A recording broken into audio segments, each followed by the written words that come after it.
Hey everybody, Mike Barra here, Seahawk Boy Mike B. Welcome back to Seahawk Boys TV. It's a Sunday afternoon in beautiful, windy Las Vegas, Nevada, and it's time to do another Seahawks video. The subject today, which I didn't expect to be doing, I figured I'd be watching the Formula One race right now, is a rumor that's come up that's being talked about in the Seahawks Twitterverse and the Seahawks blogiverse and everywhere else you might want to talk about it as to whether or not DK Metcalf should be traded. Is DK Metcalf on the trading block? Well, a lot of people in the Seahawk land are saying no. I was kind of leaning towards saying no, but after thinking about it a little bit and looking at some stuff, now I'm beginning to think the answer might be yes.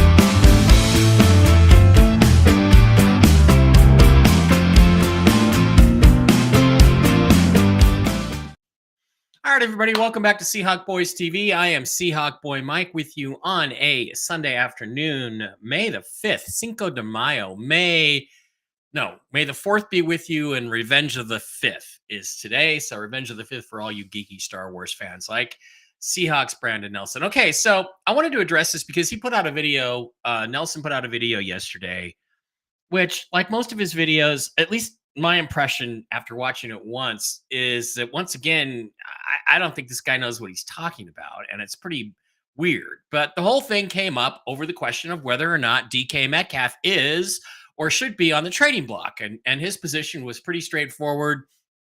No, he shouldn't be on a trading block. They're not going to help you for at least a year if you get draft picks for the guy.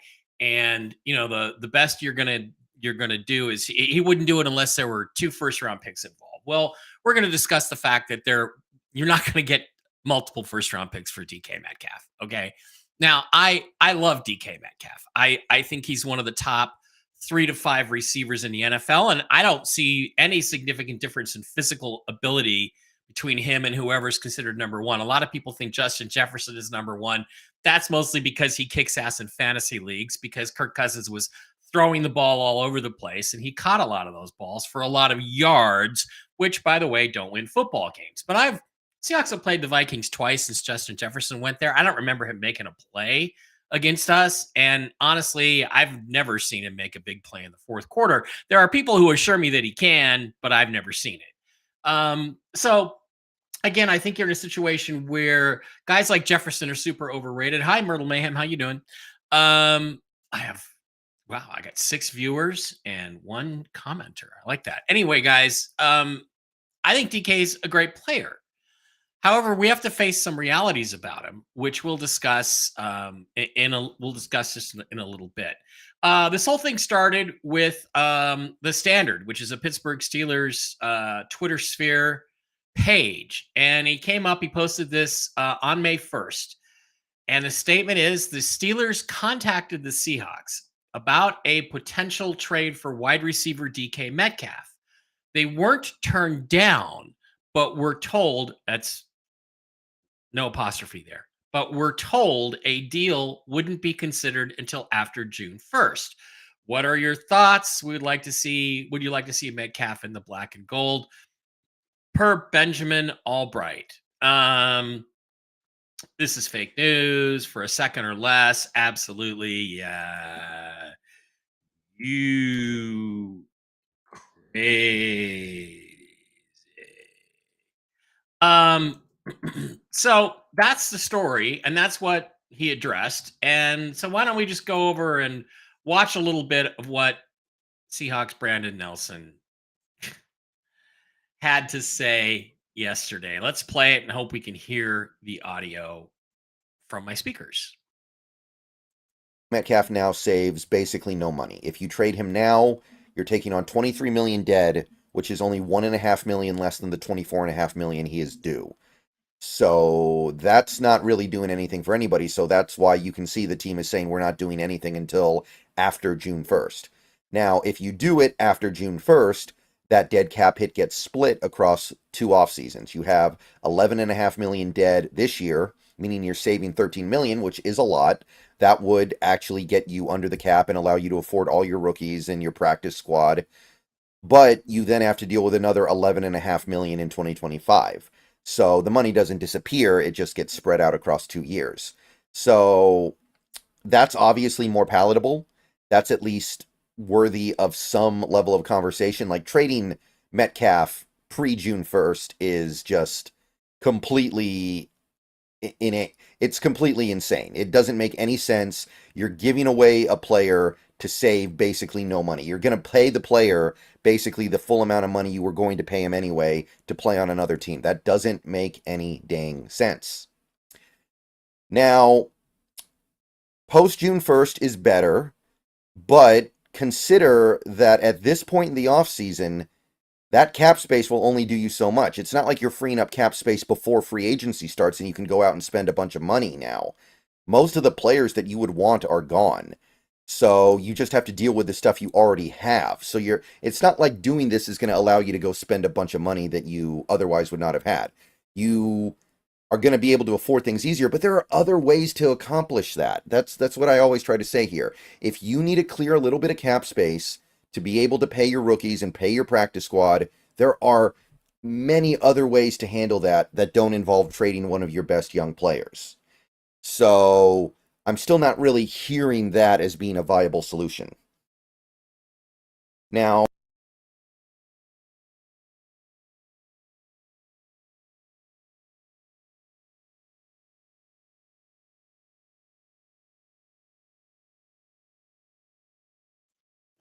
The reality is, that's his take on it. But the reality is that none of those things you really said are true. DK Metcalf is not one of our best young players. He's a mid-year second contract, mid-career second contract veteran. He's 27 years old.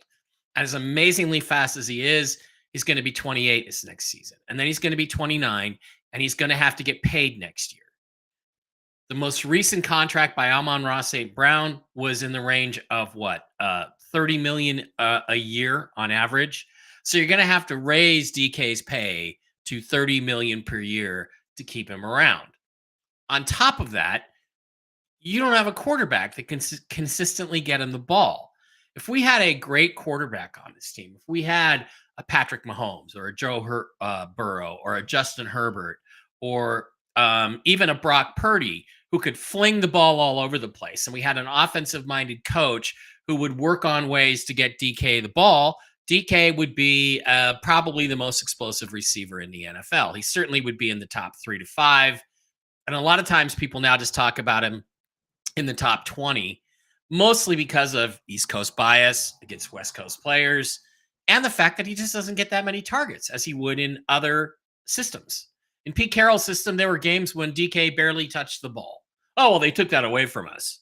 You don't, this is the NFL. It's 2024. You don't fucking let him take it away from you, Pete. So maybe we'll have a better attitude under Ben Grubb.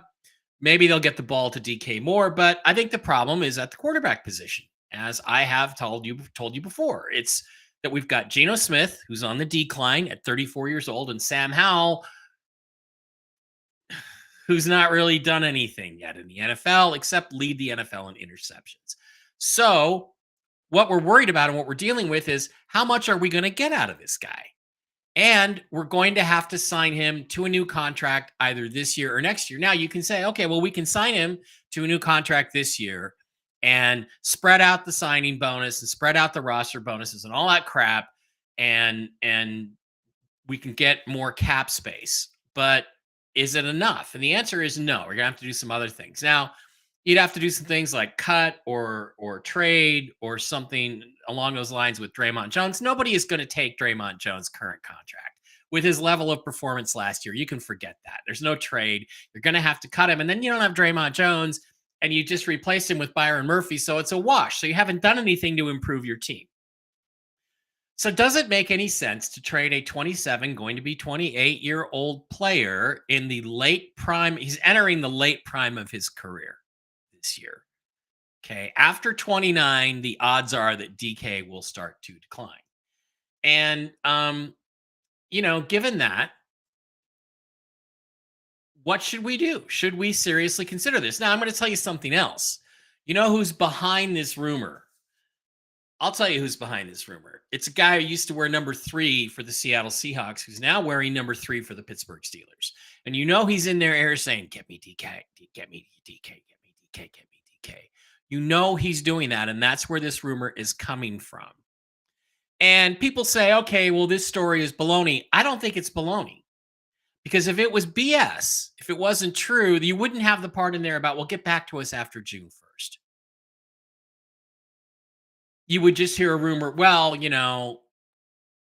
we inquired with the Seahawks about DK Metcalf, and they said no." They apparently did not say no. That indicates there is something going on here. So let's just assume it's the Steelers. And Russ is behind it because he wants a big play, boom time, deep ball threat that he can throw the ball to. And they would have quite an offense with Russ pulling the trigger and DK Metcalf and some of the other players they have on their offense going downfield. They would have a good offense. There's no way around that. And that's how you win in 2024. So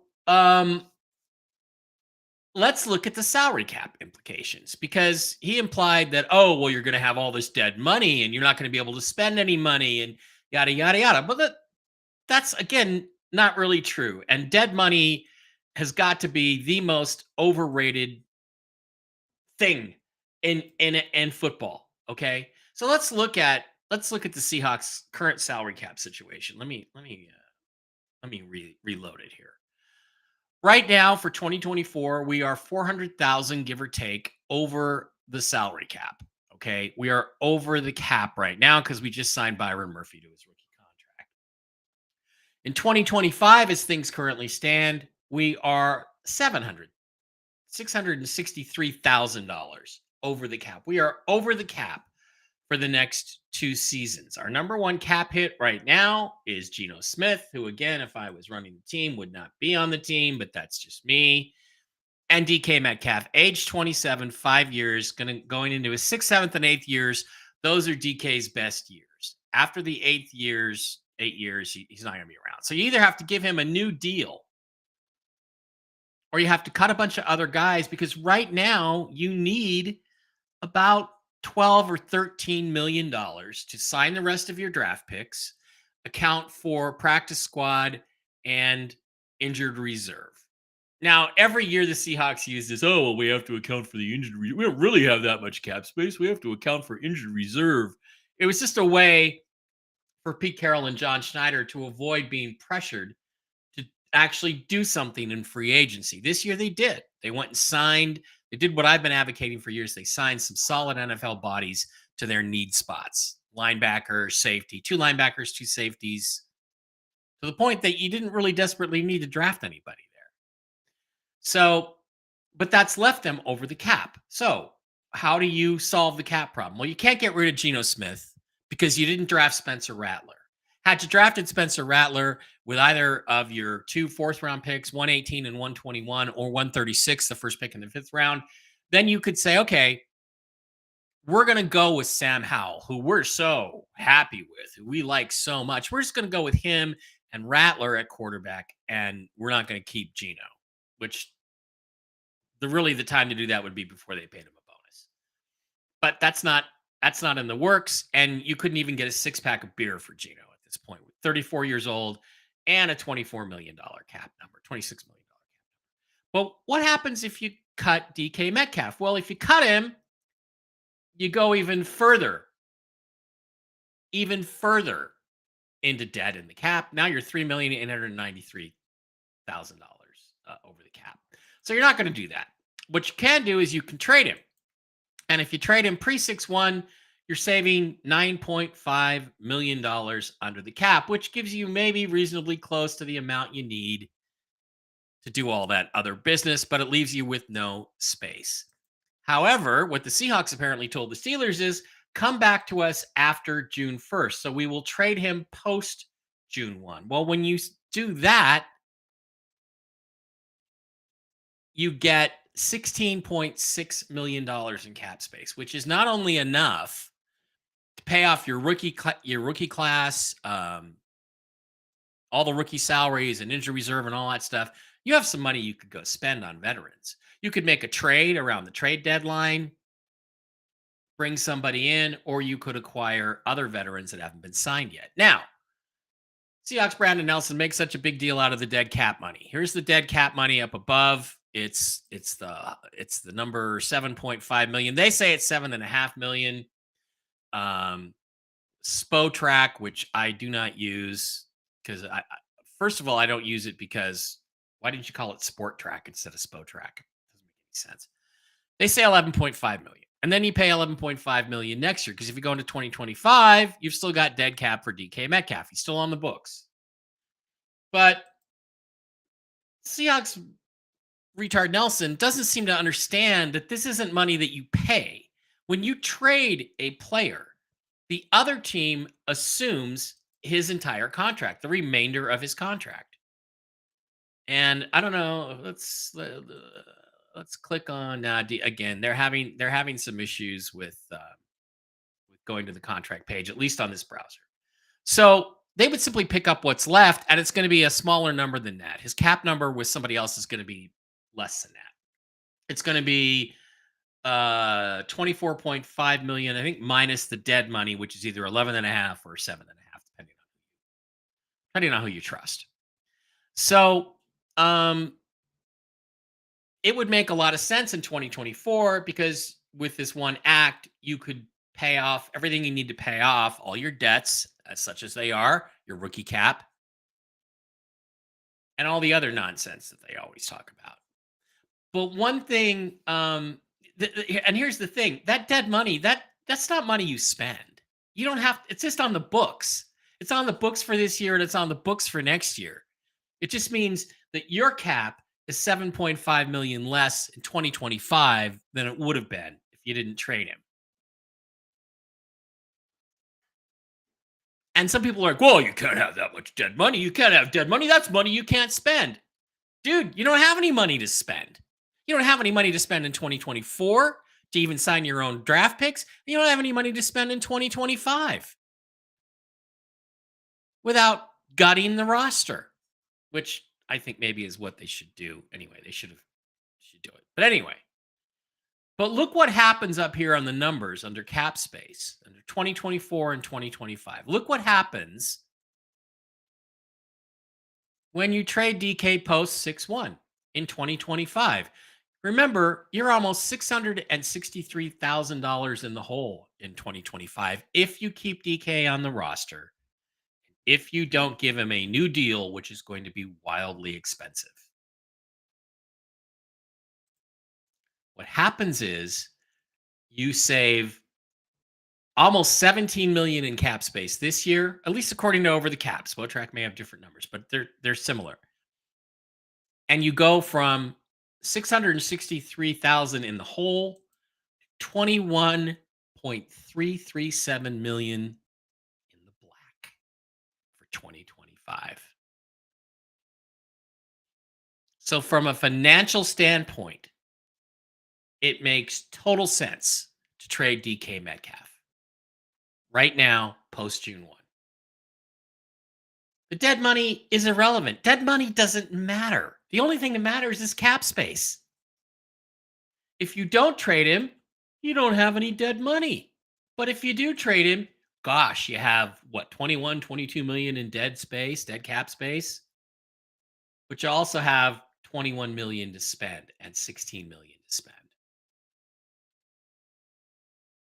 So from a financial standpoint, you cannot argue that this doesn't make sense. And then, of course, that next year you got Geno Smith in 2025. You can cut him and save another 25 million. You can cut Draymond Jones or restructure him and save another 16 million. Same thing with Tyler Lockett. Boom, boom, boom. Get rid of those four guys. Hell, let's throw Leonard Williams into it because he's going to be outplayed. Probably, if everything all of you guys say about how great Byron Murphy is, Leonard Williams might be out of the job. Look at that.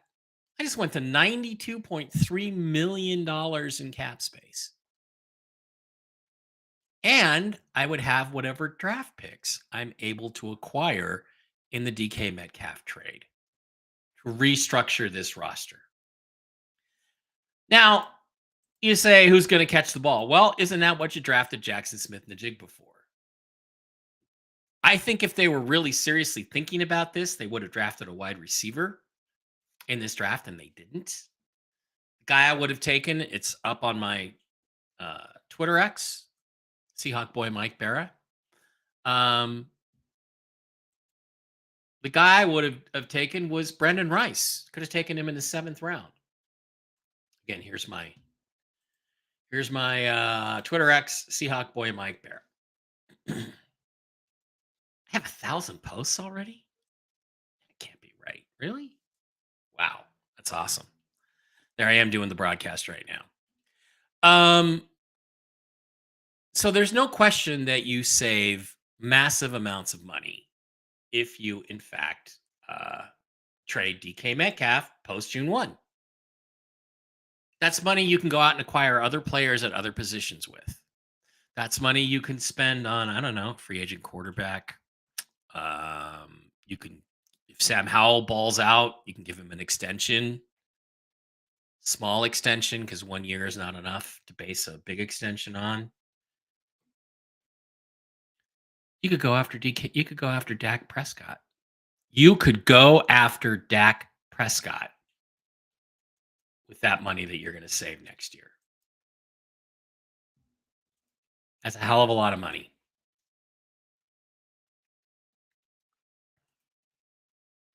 So there are lots of things the Seahawks could do if they traded DK. Now, then we come to the question of what are you going to get back? And again, Seahawks Brendan Nelson, because of the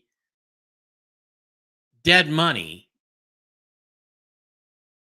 wasn't willing to trade DK Metcalf for anything less than 2 first-round picks. Again, because of the perception of him around the league as a troublemaker and the fact that he doesn't get that many touches because of our offensive system and our quarterbacks, you're not going to get that for him.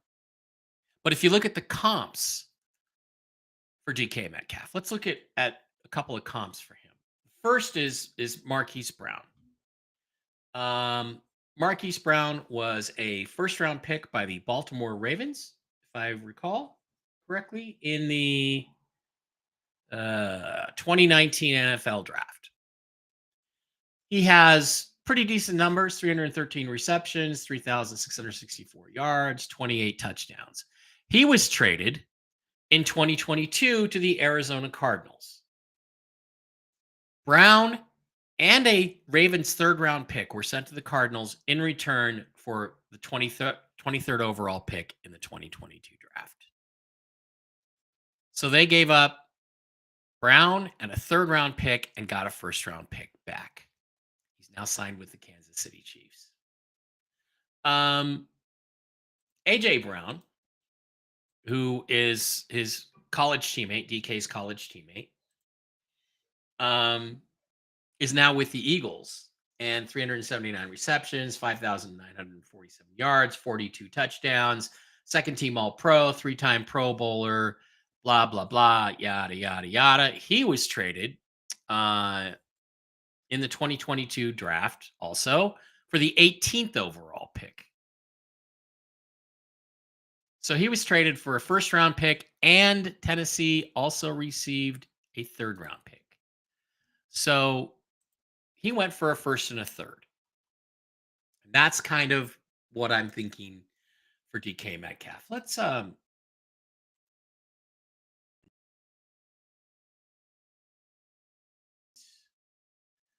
that tweet.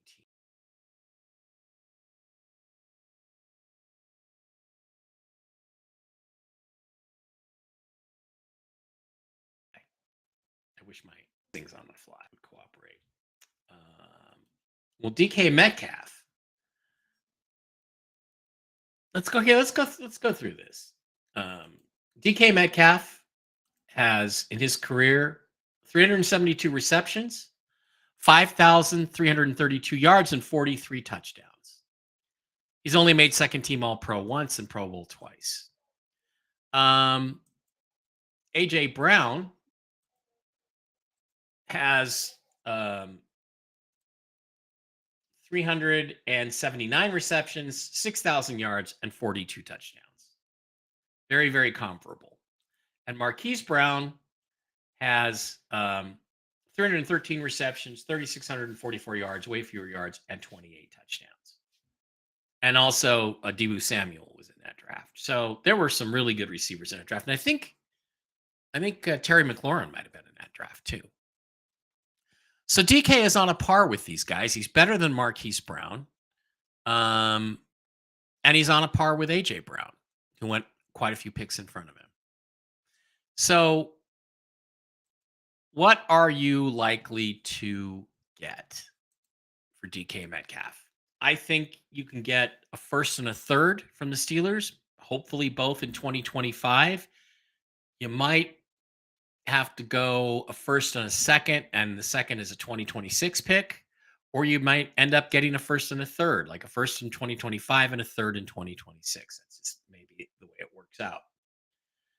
But what you save in cap space is I'm in 2025. Sorry. Let's trade post 6-1. You get $36 million in cap space. So you're going to get a first and a third and $26 million in cap space if you move DK Metcalf. And it seems like that there would be takers. It seems like the Steelers, their interest is logical. With Russ flinging the ball around, with DK as a deep threat, with that other receiver, what's their other receiver's name? I forget his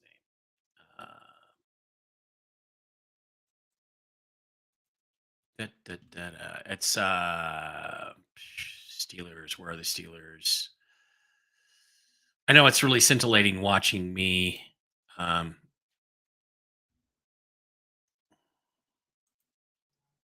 what is the deal here? Okay, I forget his name, but there seem to be issues. I want to say something like Witherspoon or something, but that's not his name.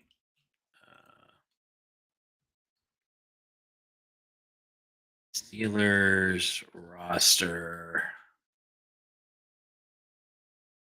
I should know. I should know the name of this receiver.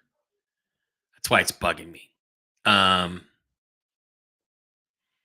Pickens, George Pickens, and DK Metcalf, with Russell Wilson and Justin Fields as your quarterback.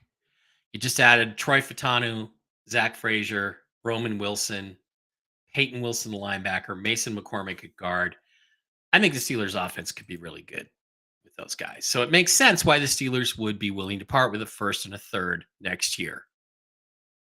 That would give the Seahawks $21 million in cap space next year, which they can by cutting Geno and some other guys. They could easily get up to $92 million. So they could either go after a guy like Dak Prescott if he makes it to free agency, or they could use that cap space to acquire assets to trade, because then you'd have 2 firsts, a second, 2 thirds, 2 fourths, because you're going to get a compensatory fourth, and 2 fifths because you're going to get a compensatory fifth. That's a lot of juice. If there's a guy in the draft like Quinn Ewers, who's the only guy I see next year being worth trading up for, you could trade up for him. And you could sign back a receiver to replace DK with all that cap space that you're going to generate for next year. Probably not this year, but next year. You might be able to sign a veteran who's on the free agency market. Now, what does it do to your chances this year? Well, it kills them. But I question again, is this a playoff team? Is this a contending team? They might be a playoff team if everything falls into place and they don't have a lot of injuries. Seahawks might be a playoff team. They might be a 9-8 backdoor playoff team. But are they a contending team? No. Not serious Super Bowl contenders. They're going to need to go get a quarterback for that. Or Sam Howell's going to have to shock the world. So if you're going to take 2 steps forward, 1 step back, maybe trading DK Metcalf before you have to pay him, $28 or $30 million a year to keep him. As he's getting into his late prime, this is the perfect time to trade him. And I hate to say it because I don't want to trade him. What I wanted was for them to go out and get a quarterback who had a future. Justin Fields, Michael Penix, Spencer Rattler. Trade up to the number 1 pick last year and get CJ Stroud. Imagine this team with CJ Stroud. Then there would be no consideration of trading DK Metcalf. None. But we don't have that quarterback. So it depends on how unrealistic and delusional John Schneider is. If he's not delusional, I think the smart play here is to trade DK Metcalf for the cap space this year, for the cap space next year. Dead money doesn't matter, only cap space matters, and you're getting $36 million in cap space you wouldn't have if you don't trade him at post June 1.